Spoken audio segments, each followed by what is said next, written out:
হাসর ময়দান আল্লাহ সূর্যকে বলবেন সূর্য তোর যত জমিনের মধ্যে সারিয়া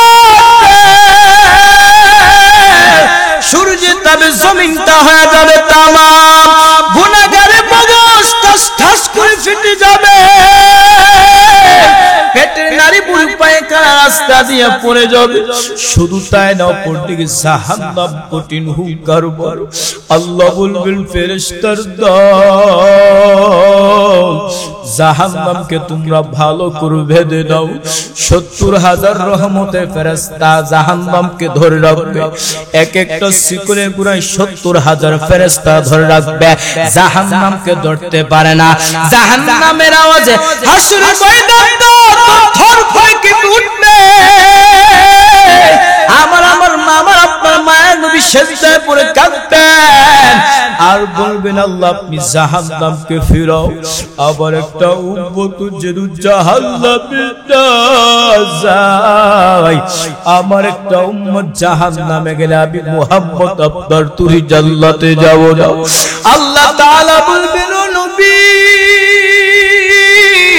ওয়া সাউফা ইউতিকা রাব্বুকা ফাতারদা, ও নবী আমি আপনাকে বেজার করব না, আপনার মাথা উঠাইয়া দেন। এর নবীর উম্মতের দল আল্লাহ তাআলা কুদরতি হাতে একটু পানি দিয়া ফেরেশতাদেরকে বলবেন ফেরেশতারা তোমরা জাহান্নামের গায়ে ছিটায়া দাও। জাহান্নামের গায়ে যখন ছিটা দিবে জাহান্নাম পিছনে বাঁকতেছে পিছনে বাঁকতেছে, ফেরেশতারা বলবে ওরে মালিক যে জাহান্নামকে ৭০,০০০ রহমতের ফেরেশতারা জাহান্নামকে ধরতে পারে না, সামান্য পানির মাধ্যমে জাহান্নাম পিছনে বাঁকতেছে কেন? আল্লাহ তাআলা বলবেন আরে ফেরেশতা তোমরা কি জানো না? ফেরেশতারা নবী আল্লাহকে প্রশ্ন করবেন ও আল্লাহ এটা কি জমজমের পানি নাকি এটা কি আবহায়াতের পানি? আল্লাহ বলবেন না রে ফেরেশতা এটা জমজমের পানিও না, এটা কাউসারের পানিও না, ওই পানিটা হলো আমার আখির জামানার পয়গম্বরের উম্মতের চোখের পানি। মাদ্রাসা নূরে মদিনা ফখুন্দি এলাকাবাসীর উদ্যোগে 10 ফেব্রুয়ারি ইসলামী বার্ষিক মহাসম্মেলন মহতী মাহফিলের সম্মানিত সভাপতি প্রধান অতিথি বিশেষ অতিথিবৃন্দ, জাতির মাতার মুকুট আরসাতুল আম্বিয়া হযরত উলামায়ে কেরাম, দূর দূরান্ত থেকে আল্লাহ পাকের আশিকিন জাকিরিন শাকিরিন মুহিব্বিন মুরব্বিন আযম, আমার সমাবেশী কলিজার টুকরা যুবক বন্ধু স্নেহের ছোট ভাই পর্দার অন্তরে শ্রদ্ধা সম্মানিত মা ও বোনেরা, দয়াময় আল্লাহ রাব্বুল আলামিন অসংখ্য শুকর ও সুজুদ যে আল্লাহ রাব্বুল আলামিন বড় মায়া করে আহসান করে অনুগ্রহ করে দামে একটি মজমায় কিছু কথা বলার শোনার তৌফিক দান করেছেন, এজন্য কালিমাতুশ শুকর আদায় করি আলহামদুলিল্লাহ। লাখ করে দরুদ ও সালাম সাইয়্যিদুল মুরসালিন রাহমাতুল লিল আলামিন শাফিউল মুজনিবিন খাতামুন নবিয়্যিন সাইয়্যিদুস সাকালান ইমামুল মুরসালিন শাফি আযম রাসূল আকরাম রাহমাতে আলম নবিয়ুল আরবুল আজম হাবিবে কিবরিয়া আশরাফুল আম্বিয়া সাইয়্যিদুল আম্বিয়া জনাবে হযরত মুহাম্মদুর রাসূলুল্লাহ সাল্লাল্লাহু আলাইহি ওয়াসাল্লাম। আমি পবিত্র কোরআনুল কারীম থেকে একটি আয়াত এবং মহানবী শ্রেষ্ঠ নবী হায়াতুন নবীর জিন্দা নবীর অসংখ্য অগণিত অমীয় বাণীকে একটি হাদিস পাঠ করেছি। আয়াত এবং হাদিসকে সামনে রেখে অল্প কিছুক্ষণ আমাকে আপনাদেরকে আমলে তেশরার তৌফিক সহায় বলেন আমিন। কর্তৃপক্ষ আমাকে একটি বিষয় দিয়েছেন, সেটা হচ্ছে রিজিক নিয়ে আলোচনা করার জন্য। আসলে রিজিক কাকে বলে? রিজিক এমন একটা জিনিস যে জিনিস বক্ষণ করার মাধ্যমে বান্দার শক্তির মধ্যে শক্তি সঞ্চয় হয়। বান্দার মধ্যে একটা শক্তি সঞ্চয় হওয়ার পরে বান্দা কাজ কর্মে লিপ্ত হওয়ার ক্ষেত্রে তার জন্য অনেক সহায়ক হয়ে যায়।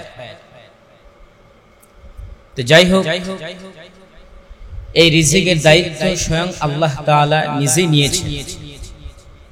এই রিজিকের দায়িত্ব আল্লাহ তাআলা কে চাপিয়ে দেওয়া হয়নি, কারণ আল্লাহকে চাপিয়ে দেওয়ার ক্ষমতা কোনো ব্যক্তির মাঝে বিদ্যমান নেই। এজন্য আমরা আল্লাহ তাআলা রিজিকের দায়িত্ব নিয়েছেন, তিনি মানুষকে রিজিক খাওয়াচ্ছেন।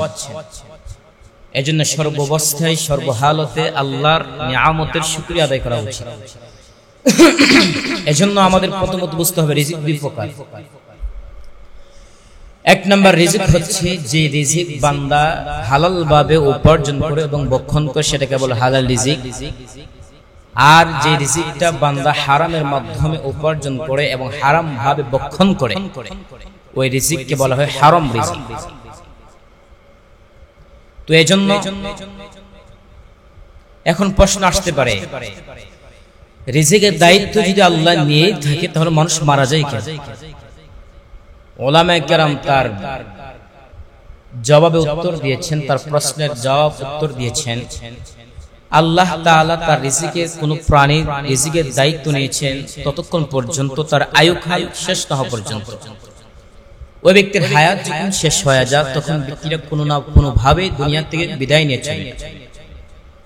সেজন্য হায়াতের ক্ষেত্রে বলেন, রিজিকের দায়িত্ব নেওয়ার ক্ষেত্রে বলেন, যখন ব্যক্তির হায়াত যখন শেষ হয়ে যায় তখন অতি তাড়াতাড়ি অসুস্থতার মাধ্যমে, গাড়ির অ্যাক্সিডেন্টের মাধ্যমে, আগুনে পুড়ে, বিভিন্ন মাধ্যমে ওই ব্যক্তি দুনিয়া ছেড়ে চলে যায়। তাহলে আমরা বুঝতে পারলাম আল্লাহ তাআলা কোন ব্যক্তির দায়িত্ব নিয়েছেন ততক্ষণ পর্যন্ত যতক্ষণ ওই ব্যক্তির মাঝে আয়ুকাল, অর্থাৎ হায়াত যতদিন থাকবে ততদিন সে রিজিক ভক্ষণ করতে পারবে। রিজিকের আল্লাহ তাআলা কেমন বড় নিয়ামত! আল্লাহ বলেন, ওয়ামা মিন দাব্বাতিন ফিল আরদি ইল্লা আলাল্লাহি রিজকুহা। জমিনের মধ্যে এমন কেউ নেই যার রিজিকের দায়িত্ব আল্লাহ নেই। হাদিস শরীফের মধ্যে আসছে, আবু মুসা আশআরী এবং আবু মালিক আশআরী দুইজন সাহাবীর নেতৃত্বে তারা মদিনায় যখন সফর করলেন, হিজরত করলেন, এমত অবস্থায় তাদের সাথে যে সকল খাদ্য ছিল শেষ হওয়ার পরে তারা পরামর্শ করতে লাগলো যে নবীর কাছে পাঠাই দিন, নবী আমাদেরকে কিছু পাঠাবে। তখন দুইজন বার্তা বাহকের মাধ্যমে নবীর কাছে যখন প্রেরণ করলেন, নবীর কাছে যাওয়ার পরে শুনতেছে রিজিকের দায়িত্ব আল্লাহ নিয়েছেন। এই আয়াতটা নবীজি উচ্চ স্বরে কণ্ঠের মাধ্যমে পড়তেছে। তখন ওই ব্যক্তি তাদের উযর আপত্তি পেশ না করে তারা আবার তাদের কওমদের কাছে যখন চলে গেল, কওমরা তারা মনে মনে ভাবতে লাগলো যে মনে হয় তারা নবীর কাছে গিয়েছে, তাদের পেশ বলেছে, এবং ওই দুইটা লোক তাদেরকে বলল সুসংবাদ গ্রহণ করেছে আল্লাহর পক্ষ থেকে সুসংবাদ।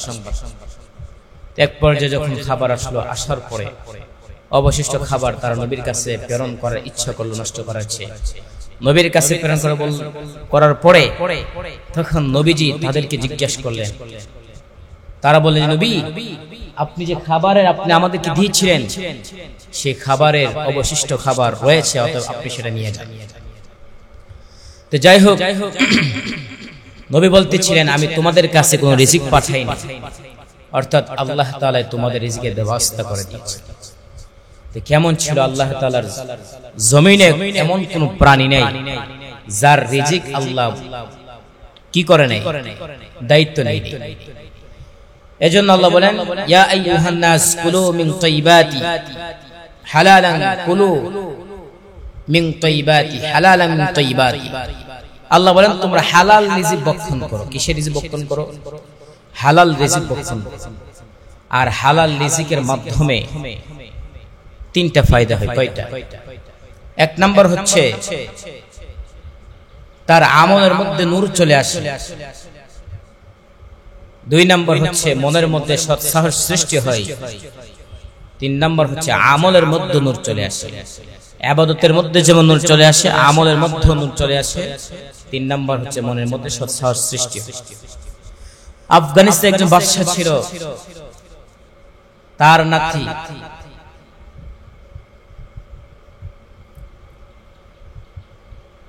তখন তার সন্তান যুবরাজকে যখন প্রেরণ করলেন যুদ্ধের ময়দানে, এক পর্যায়ে ঘোষণা আসলো যুবরাজ সে পলায়ন করেছে, যুদ্ধে সে অংশগ্রহণ, সে বিজয় লাভ করতে পারে না। তখন এই সংবাদ শোনার পরে বাদশা যখন তার স্ত্রীকে বলতে লাগলো, তার স্ত্রী বিশ্বাস করতেছে না যে না, আমার সন্তান যুবরাজ সে কখনো যুদ্ধের ময়দান থেকে পালন করতে পারে না। তার কারণটা হচ্ছে আমার সন্তানকে আমি কোন হালাল রিজিক ছাড়া হারাম কখনো ভক্ষণ করাইনি। এক পর্যায়ে কিছুক্ষণ পরে সুসংবাদ আসলো যে বাদশার সন্তান যুবরাজ সে বিজয় লাভ করেছে। বাদশা তার স্ত্রীকে বলতে লাগলো, তুমি কিভাবে বুঝতে পারলা, কোন যুক্তির মাধ্যমে বুঝতে পারলা যে আগে বলেছিলাম সে পলায়ন করতে পারে না, এখন বিজয় লাভ তার কারণটা কি? তখন বাদশার স্ত্রী বলে, আমার সন্তানকে আমি সবসময় হালাল রিজিক খাওয়াইছি, অতএব হালাল রিজিকের অনেক দাম, আল্লাহ রিজিকের দায়িত্ব নিয়েছেন, অতএব সেই দায়িত্বের আমার আপনার চিন্তা ফির করতে হবে, কোরআনের কথা মানতে হবে।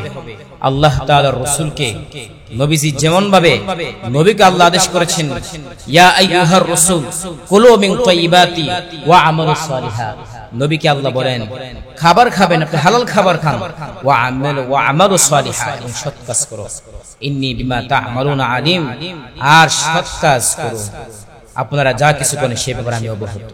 তাহলে আল্লাহ নবীকে যদি এইভাবে অবহিত করা লাগে রিজিক সম্পর্কে, তাহলে আমার আপনার কি করা উচিত?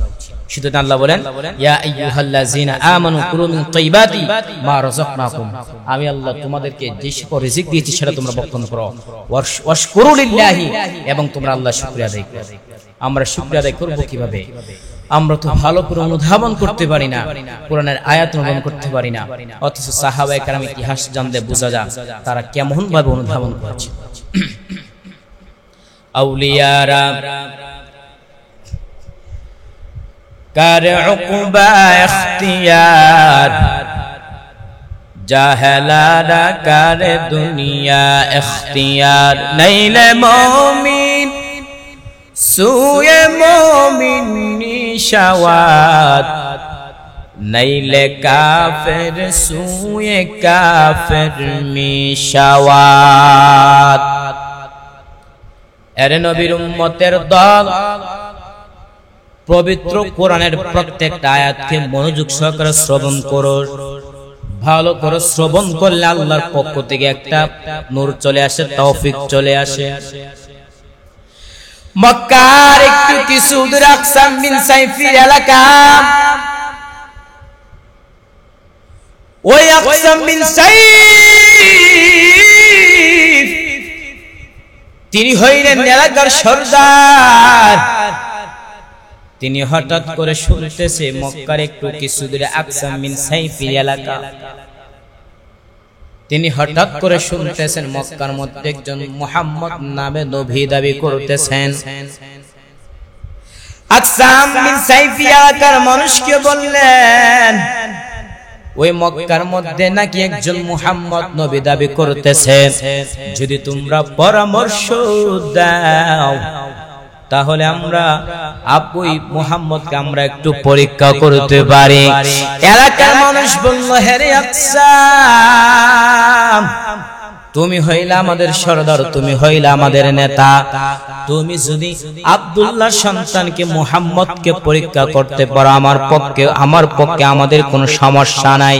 আকসাম বিন সাইফি বলেন, তাহলে একটা কাজ করো, যেই নবীর কাছে যে আমরা প্রেরণ করব, পরীক্ষা করব, দুইটা যুবক সন্তানকে দিতে হবে, যে যুবক সন্তানটা হবে বড় বুদ্ধিমান, বড় বিচক্ষণশীল। এলাকার মানুষ ভালো করে খুঁজেন, আকসামকে বললেন, হে রে আকসাম, আমরা ভালো করে বুঝার পর তোমাকে দুইটা যুবক সন্তান দিলাম, যাও দুইটা যুবক সন্তানের মাধ্যমে তুমি পরীক্ষা করতে পারো। আকসাম বিন সাইফি বলেন, ওই দুইটা যুবক সন্তান আসার পরে জিজ্ঞাসা করলেন, তোমরা নবীর কাছে সুন্দর করে সালাম দিবা, আর নবীকে তোমরা দুইটা প্রশ্ন করবা। এক নাম্বার প্রশ্ন হলো মান আনতা, আপনি কে? দুই নাম্বার প্রশ্ন হলো মা আনতা, আপনি কি? এই দুইটা যুবক সন্তান, তোমরা আব্দুল্লাহ সন্তান মুহাম্মদের কাছে যাইবা, করে দুইটা সালাম দিবা। এক নম্বরে মান আনতা, দুই নম্বরে ওয়া মা আনতা, আপনি কে। ওই দুইটা মানুষ নবীর কাছে যাইয়া সুন্দর করে সালাম দিল আর বলতে লাগলো, আমাদেরকে আকসাম বিন সাইফি এলাকা থেকে আসছি আপনাকে দুইটা প্রশ্ন করার জন্য। নবী বললেন, হে যুবক সন্তান, তোমাদের দুইটা যুবক, তোমরা দুইটা প্রশ্ন আমাকে শোনাইয়া দাও। ওই দুইটা যুবক সন্তান বলেন, এক নাম্বার প্রশ্ন মান আনতা, আপনি কে? আল্লাহ পয়গম্বর ওই দুইটা যুবক সন্তানকে বলেন, আমি হইলাম আব্দুল্লাহর সন্তান মুহাম্মদ। আল্লাহ তাআলা আমাকে দুনিয়ার মধ্যে নবী বানাইয়া আমি হইলাম আব্দুল্লাহর সন্তান মুহাম্মদ। দুই নাম্বার প্রশ্ন হলো, নবী আপনি আমাদেরকে জানাইয়া দেন। ওই দুইটা যুবক সন্তান বলেন, পয়গম্বর দুই নাম্বার প্রশ্ন হলো, ওমা আনতা, আপনি কি? আল্লাহ নবী বলেন, যুবক সন্তান, আমি হইলাম আল্লাহর পয়গম্বর। আল্লাহ তাআলা আমাকে দুনিয়ার মধ্যে নবী বানাইয়া প্রেরণ করেছেন। দুইটা যুবক সন্তান বলেন, আমরা দুইটা প্রশ্নের উত্তর জানতে পারলাম, কিন্তু আপনি যে আল্লাহর পয়গম্বর বুঝবো কেমন ভাবে? আরে নবীর উম্মতের দল, নবী আমার দুইটা যুবকের সামনে কোরআন তেলাওয়াত পাঠ করলেন। হুয়াল্লাযী বাআসা ফিল উম্মিয়িনা রাসূলাম মিনহুম ইয়াতলু আলাইহিম আয়াতিহি ওয়া ইউযাক্কিহিম ওয়া ইউআল্লিমুহুমুল কিতাবা ওয়াল হিকমা ওয়া ইন কানু মিন ক্বাবলু লাফি যালালিম মুবিন।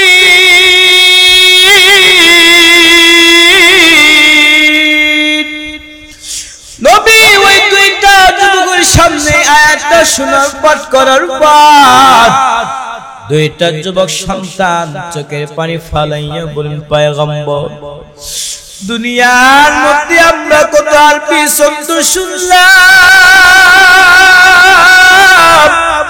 কিন্তু এত মজুর কোরআন তেলাওয়াত আমরা জীবনে শুনি নাই রে পয়গম্বর। ওই কোরআন তেলাওয়াতটা আপনি আমাদেরকে আরেকবার শোনায়া দেন। নবী আমার একবার নয়, দুইবার নয়, তিনবার নয়, ওই আয়াতটা নবীর কাছে কয়েকবার পাঠ করার পর ওই দুইটা যুবক সন্তান চোখের পানি ফালাইয়া বলেন, ও পয়গম্বর আপনি যে কোরআন তেলাওয়াতটা শোনাইছেন, ওই কোরআন তেলাওয়াতটা আমাদের একদম মুখস্থ হয়ে গেছে। ওই দুইটা যুবক সন্তান আকসাম বিন সাইফির কাছে যাওয়ার পর আকসাম বিন সাইফি বলেন, তোমরা কি নবীকে প্রশ্ন করছো কিনা? দুইটা যুবক সন্তান বলে, হে আকসাম, আমরা নবীর কাছে যাইয়া সুন্দর করে প্রশ্ন করলাম, পাইলাম। বলে, তোমরা বুঝছো কেমন করে সে যে আল্লাহর পয়গম্বর? ওই দুইটা যুবক যে সন্তান যে কোরআনটা আয়াতটা মুখস্থ করছে, ওই দুইটা আকসাম বিন সাইফিকে শোনানোর পর আকসাম বিন সাইফি বলেন যে কোরআনটা আমারও মুখস্থ হয়ে গেছে। এর নবীর উম্মতের দল ওই আকসাম বিন সাইফি রাদিয়াল্লাহু তাআলা আনহু এলাকার সমস্ত নারী পুরুষদেরকে নবীর কাছে চলা দৌড়াই শুরু করে দিল।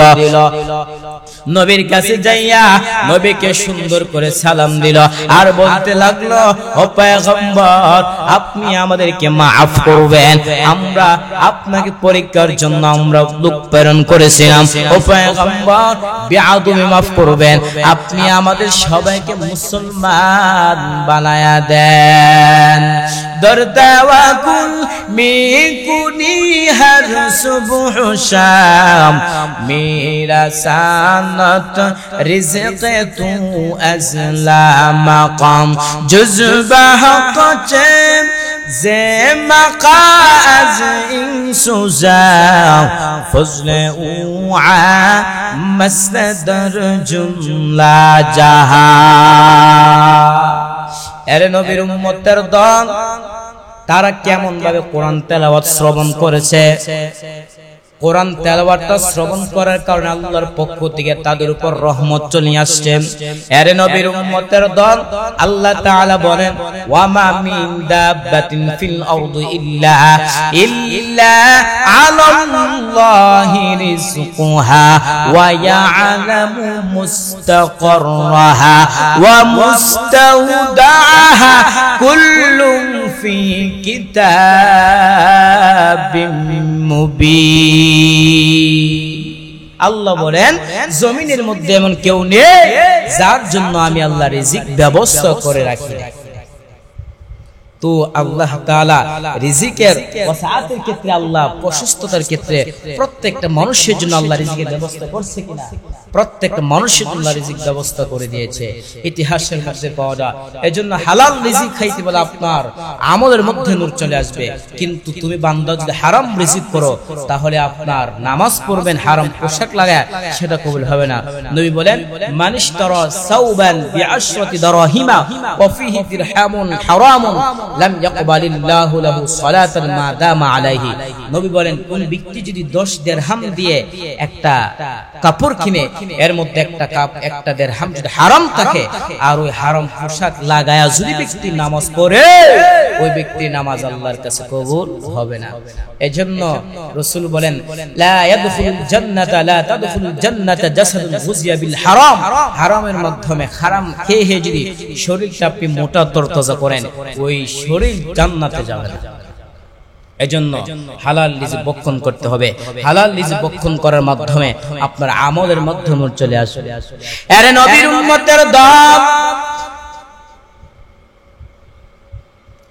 ভারতের ময়দানে এমন একজন আল্লাহর বান্দা বুজুর্গ কাসেম নানুতুবি রাহমাতুল্লাহি আলাইহি, ওই দারুল উলুম দেওবন্দের একজন বড় একজন মুহাদ্দিস ছিল।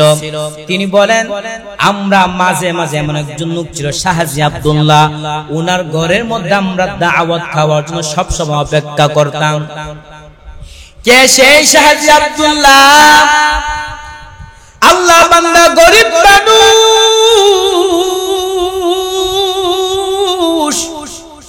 ওই আল্লাহ বান্দা গাছ বিক্রি করে করে প্রতিদিন 6 পয়সা 6 দিরহামে বিক্রি করে। ওই আল্লাহর বান্দার গাছের প্রতি মানুষের চাহিদা ছিল, গাছ খাওয়ালে দুধ বেশি দিত। কিন্তু আল্লাহর বান্দা শাহজি আব্দুল্লাহ গাছ বিক্রি করে 6 পয়সা বিক্রি করে 2 পয়সা তার নিজে খরচ করত, আর 2 পয়সা বিধবা এবং মিসকিনদের মাঝে তিনি বন্টন করে দিত। 2 পয়সা তিনি জমাইত। ওই টাকাগুলো জমাইয়া তিনি মাঝে মাঝে দারুল উলুম দেওবন্দের আলেমদেরকে দাওয়াত দিতেন। আর তারা বলেন আমরা শাহজি আব্দুল্লাহর করে খাবার খাওয়ার জন্য, দাওয়াতের জন্য আমরা প্রস্তুত থাকতাম। তার কারণটা কি? ওই শাহজি আব্দুল্লাহর ঘরে খাবার খেলে 40 দিন পর্যন্ত আমলের মধ্যে নূর চলে আসে। কেমন সে আব্দুল্লাহ, শাহজি আব্দুল্লাহ আল্লাহ বান্দা, দুনিয়া হচ্ছে না গরিব মানুষ, তারপর বান্দা কেমন ভাবে তিনি হালাল রিজিক ভক্ষণ করেছেন। এর নবীর উম্মতের দল হালাল রিজিক ভক্ষণ করলে আমলের মধ্যে চলে আসে, ইবাদতের মধ্যে নূর পয়দা হয়। ইমাম শাফি রাহমাতুল্লাহি আলাইহি, ইমাম আহমদ বিন হাম্বল রাহমাতুল্লাহি আলাইহি, ইমাম শাফি শাগির্দ ছিল। ইমাম শাফি একবার ইমাম আহমদ বিন হাম্বলকে বললেন অনেক দিন হলো তোমাদের সাথে আমার সাক্ষাৎ হয় না। ইমাম আহমদ বিন হাম্বল বললেন অমুক তারিখে আমরা আসবো আপনার সাথে দেখা করার জন্য। ইমাম শাফি রাহমাতুল্লাহি আলাইহি ইমাম আহমদ বিন হাম্বলকে রিসিভ করার জন্য তার ভক্তদেরকে রওনা হয়ে গেলেন। ইমাম শাফির সাথে ইমাম আহমদ বিন হাম্বলের মুলাকাত হওয়ার পর সবাই পরামর্শ হইল যে ইমাম আহমদ বিন হাম্বল ইমাম শাফি ঘরের মধ্যে থাকবে এবং ইমাম শাফি রাহমাতুল্লাহ ঘরের মধ্যে খাবার খাবে। এর নবীর উম্মতের দল এক পর্যায়ে ইমাম শাফির ঘরে ইমাম আহমদ খাবার খাওয়ার পরে এবং রাতের বেলা হাজত জন্য প্রয়োজন হতেও পারে, পানি রাখলেন। কি রাখলেন? পানিও রাখলেন।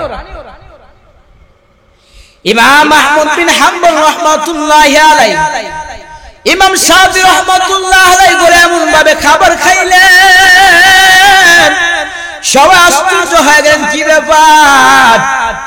ইমাম আহমদ এত খাবার খাইলো, তার কারণটা কি? শুধু তাই না, ইমাম আহমদ এমন ঘুম দিছেন, সকালবেলা ইমাম শাফির ভক্তরা এবং তার পরিবার দেখতেছেন ওযুর পানি যেখানে ছিল সেখানেই পড়ে আছে। ইমাম শাফি রাহমাতুল্লাহি আলাইহি এবং তার ভক্তরা যখন এই বিষয় সম্মুখীন প্রশ্ন করবে বাপ, ইমাম আহমদ বিন হাম্বল বলেন,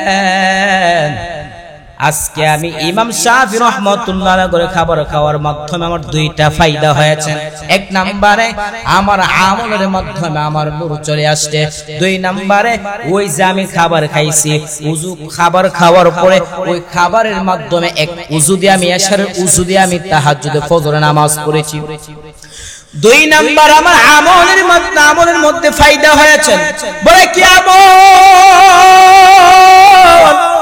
ইমাম আহমদ বিন হাম্বল রাহমাতুল্লাহি আলাইহি বলেন, আমি এই ঘরে খাবার খাওয়ার পর আমি দেখতেছি ওই খাবারের মধ্যে আল্লাহর রহমত নাজিল হইতেছে। আমি মনে মনে ভাবতে লাগলাম সব খাবার খেয়ে শেষ করে ফেলবো, প্রয়োজন হলে এক সপ্তাহ না খেয়ে থাকবো, তারপর আজকার খাওয়াটা মিস করতে পারবো না। দুই নম্বরে আমি একটা আয়াত দিয়ে আমি 100 মাসআলা ইস্তেমবাদ করেছি। ইয়া ইলাহি তু মেরা মাবুদ है, या इलाही तू मेरा माशूक है, या इलाही मुझसे मुझको दूर कर, ताकि देखो मुझ में तुझको एक नजर, कुफ्र शिर्क मेरे दिल से दूर कर, मेरे दिल में इश्क़ हक़ गुलजार कर। আরে নবীর উম্মতের দল, এজন্য রিজিক আমরা প্রথমে জানতে পেরেছি, রিজিক দুই প্রকার। এক নাম্বার রিজিক হলো হালাল রিজিক, দুই নাম্বার রিজিক হলো হারাম রিজিক। যে বান্দা হারাম ভাবে উপার্জন করে এবং ভক্ষণ করে সেটা হারাম, আর যেই বান্দা হালাল পন্থায় সম্পদ উপার্জন করে এবং সম্পদ ভোগ করে ভক্ষণ করে সেই সম্পদটা হলো হালাল। সেই সম্পদটা কি? হালাল। এজন্য ওই সমস্ত বুজুর্গরা তারা কেমন ছিল, তারা রিজিকের প্রতি কেমন ধারণা ছিল, ঠিক না?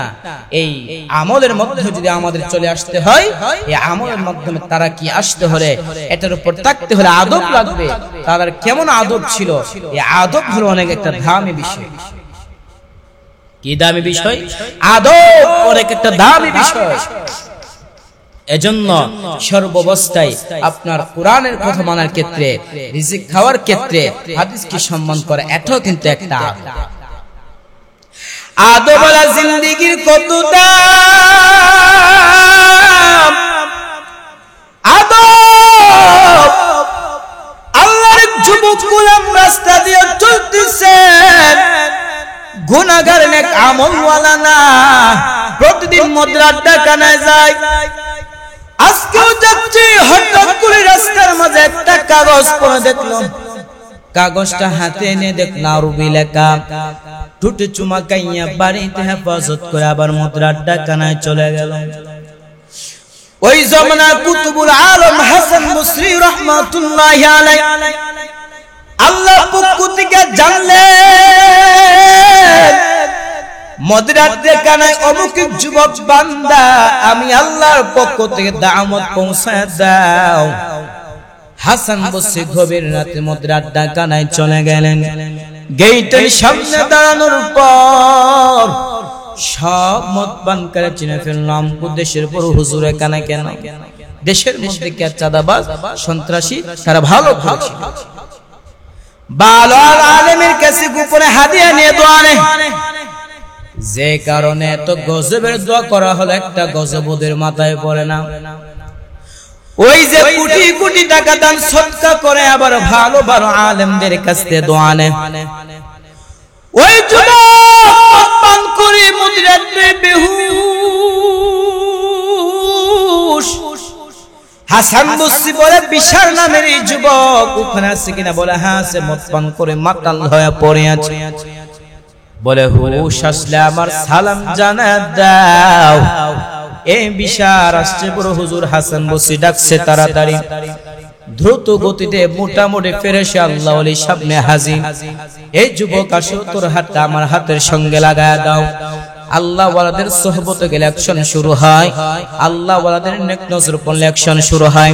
এই যুবক আল্লাহর ওলি হাসান বসরির হাতের হাত সঙ্গে লাগায় যখন চলতেছেন, বলে এমন কি আমল করেছো যার জন্য তোর কপাল খুলে যাচ্ছে? বলে ভালো কাজ তো জীবনে করি নাই, তবে আজকে আসার সময় একটা কাগজের টুকরা বাড়িতে হেফাজত করে গেছি। বলে তাই নাকি? চল বাড়িতে গিয়ে বল কাগজটা আমার হাতে দাও। হাতের মধ্যে কাগজটা হাসান বসরি তাকায় দেখতেছেন, ওই কাগজের মধ্যে আমার আল্লাহর ইসমে আজম লেখা। আল্লাহ বলে যুবক,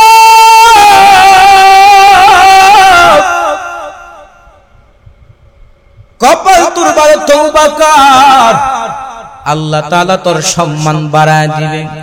যুবক তওবা করলো, হেদায়েতের দরজা খুলে গেল। এখন ওই বিশার শুধু শুধু বিশার না, এখন ওই বিশার শুধু তার নামের শেষে হাফি শব্দ লাগানো হয়। এই বিশ্বে হাফি খালি পায়ে হেঁটে। কেন বিশ্বে হাফি খালি পায়ে হেঁটে? তার কারণটা কি? বিশ্বে হাফি বলেন, এই জমিনটা আমার নবীর জন্য জায়নামাজ বানাইয়া দিয়েছেন। ওই জমিনের মধ্যে হাঁটে হেঁটে আমি হাঁটবো, একটা কেমন করে একদম চূড়ান্ত পর্যায়ে বেয়াদবি হয়ে যায়। আদব।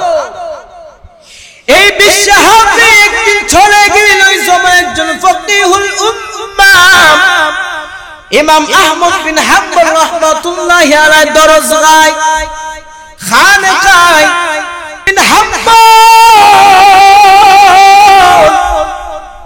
বিশ্বে হাফিকে দেখার পর দাঁড়ায় গেলেন, সম্মানের সাথে বসাইলেন, মেহমানদের আপ্যায়ন ব্যবস্থা করলেন। ছাত্রদের চোখে নজর পড়ে গেল, আমগো ইমাম আহমদ এত দামি, আবার কি আসলো যে তাকে তো সম্মান করা লাগবে। বিশ্রে হাফি বিদায় হওয়ার পর ছাত্ররা বললেন, হযরত কাকে তো সম্মান।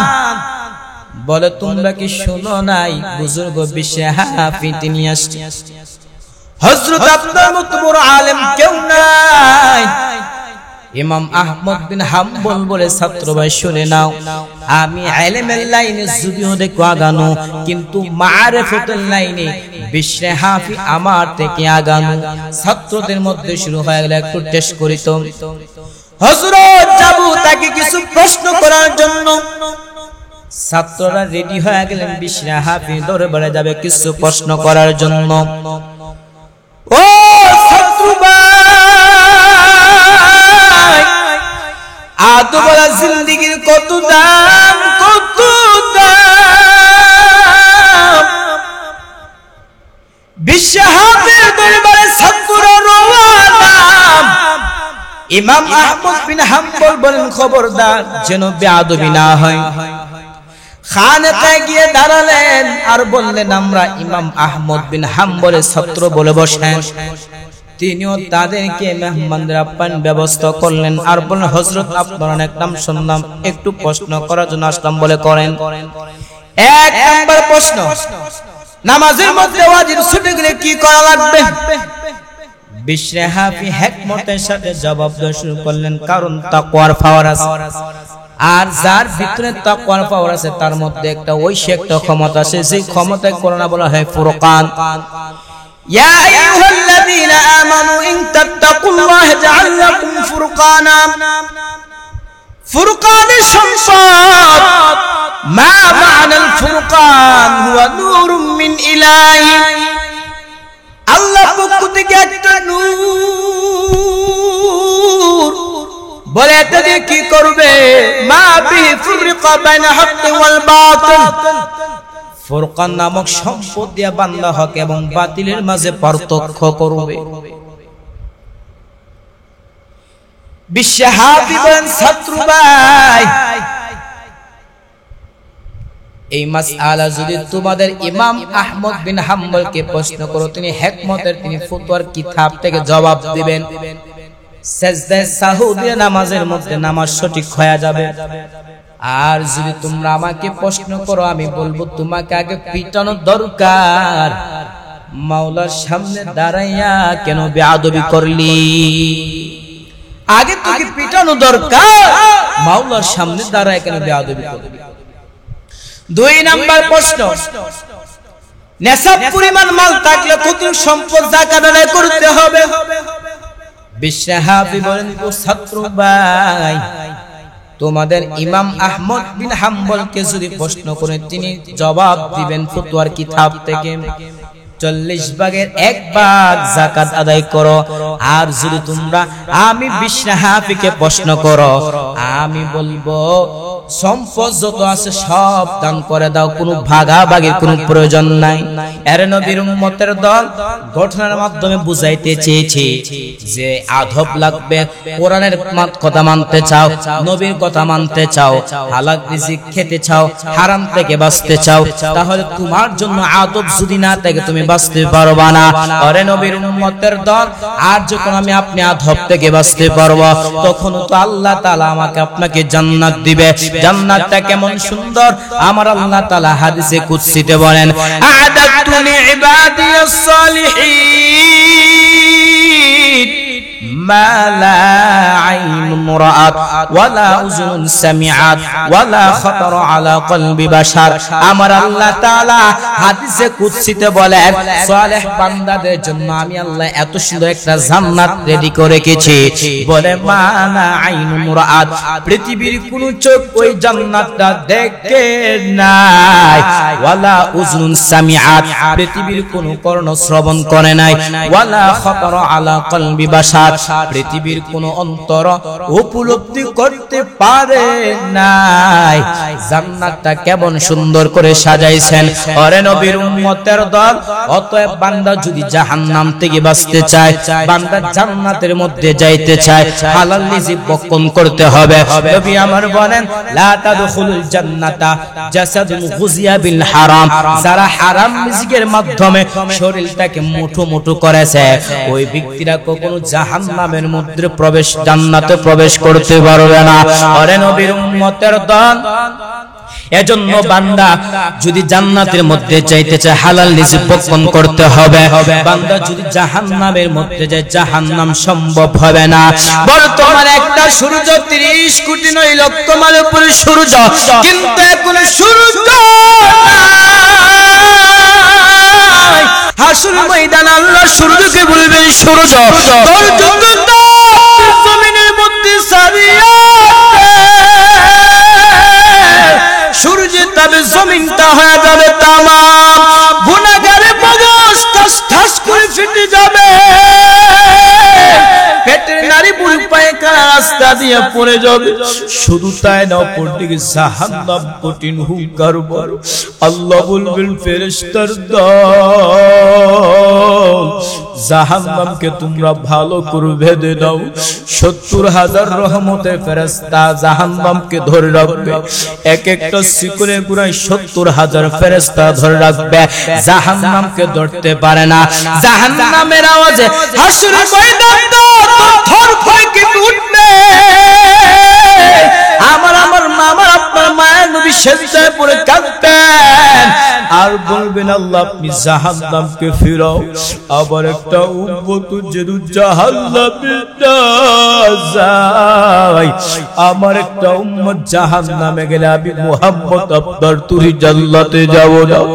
আল্লাহ তাআলা বলবেন, ও নবী, ওয়ালাসাউফা ইউতিকা রাব্বুকা ফাতারদা, ও নবী আমি আপনাকে বেজার করব না, আপনার মাথা উঠাইয়া দেন। এর নবীর উম্মতের দল, আল্লাহ তাআলা কুদরতি হাতে একটু পানি দিয়া ফেরেশতাদেরকে বলবেন, ফেরেশতারা তোমরা জাহান্নামের গায়ে ছিটাইয়া দাও। জাহান্নামের গায়ে যখন ছিটা দিবে, জাহান্নাম পিছনে বাঁকতেছে, পিছনে বাঁকতেছে। ফেরেশতারা বলবে, ওরে মালিক, যে জাহান্নামকে 70,000 রহমতের ফেরেশতারা জাহান্নামকে ধরতে পারে না, সামান্য পানির মাধ্যমে জাহান্নাম পিছনে বাড়তেছে কেন? আল্লাহ তাআলা বলবেন, আরে ফেরেশতা তোমরা কি জানো না? ফেরেশতারা নবী আল্লাহকে প্রশ্ন করবেন, ও আল্লাহ, এটা কি জমজমের পানি নাকি এটা কি আবে হায়াতের পানি? আল্লাহ বলবেন, না রে ফেরেশতা, এটা জমজমের পানিও না, এটা কাউসারের পানিও না।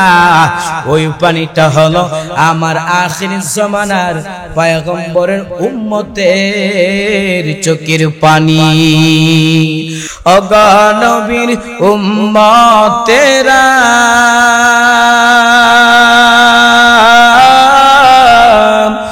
হয়ে আজি দিশাহারা,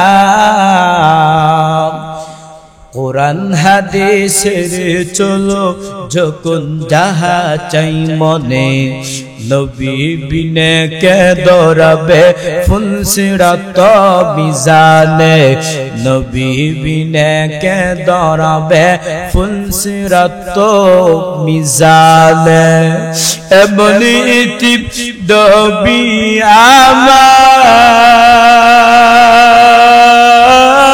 আমার, পিতা মাতা নাই যে তাহার, তার উপরেও কতবার মরল তাকে দুশ্মনে, নবী বিনে কে দৌড়াবে ফুলসিরাত মিজানে, নবী বিনে কে দৌড়াবে ফুলসিরাত মিজানে। এরে নবী উম্মতের দল, অতএব বান্দা যদি জাহান্নাম থেকে বাঁচতে চাও, হালাল রিজিক ভক্ষণ করতে হবে। আল্লাহ তাআলা সবার জন্য রিজিকের ব্যবস্থা করে দিয়েছেন, দিছে কিনা? অতএব হালাল রিজিক যেন খেতে পারি, আল্লাহ পাক সবাইকে তৌফিক দান করুক। ওয়া আখির দাওয়ানা আলহামদুলিল্লাহি রাব্বিল আলামিন। আসসালামু আলাইকুম।